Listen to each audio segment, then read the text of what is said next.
ଆରମ୍ଭ କର। ଆପଣମାନେ ଯଦି ମୟୂରଭଞ୍ଜର ଦେଶୀ ଗଞ୍ଜା ଦରକାର ଗୋପେଶ୍ୱର ପରିଡ଼ାର ବ୍ଲଗ୍କୁ ସବସ୍କ୍ରାଇବ୍ କରନ୍ତୁ, ତା ନମ୍ବର ନିଅନ୍ତୁ, ଆମେ ଆପଣମାନଙ୍କୁ ନିଶ୍ଚିତ ଦେଶୀ ଗଞ୍ଜା ଯୋଗାଇ ଦେବୁ।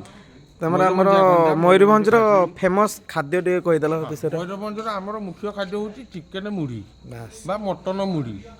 ମୁଢ଼ିଟିଏ ନାହିଁ ତ ଆମର କିଛି ନାହିଁ, ଆମର ଜୀବନ ହେଉଛି ମୁଢ଼ି।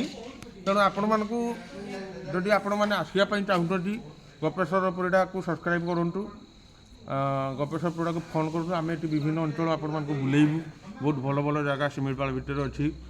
ଆଉ ଆମର ଏଇଠୁ ମୟୂରଭଞ୍ଜର ସ୍ପେଶାଲ୍ ମଟନ୍ ଏବଂ ସ୍ପେଶାଲ୍ ଦେଶୀ କୁକୁଡ଼ା ଏବଂ ମୁଢ଼ି ଆପଣମାନଙ୍କୁ ନିହାତି ଖୁଆଇକି ଛାଡ଼ିବୁ। ଆଉ ଆମ କମିଟିରେ ଆମ ଗାଁରେ ବିଭିନ୍ନ ଜାଗା ଆପଣଙ୍କୁ ଦେଖେଇବୁ। ଆମ ଗୋଟେ ଛୋଟ ଜଙ୍ଗଲ ଅଛି, ଆଉ ଗାଁରେ ଜଗନ୍ନାଥ ମନ୍ଦିରଟି ଅଛି। ଆଗାମୀ ଦିନରେ ମନ୍ଦିର ପାଖରେ ଆମର 25ତମ ବାର୍ଷିକ ଉତ୍ସବ ପାଳନ, ତା ସହିତ ଅଷ୍ଟପ୍ରହରୀଟିଏ ହେବ। ଆଉ ଗାଁର ମଜା ଆପଣମାନେ ନେବେ। ଏତିକି କହୁଛି।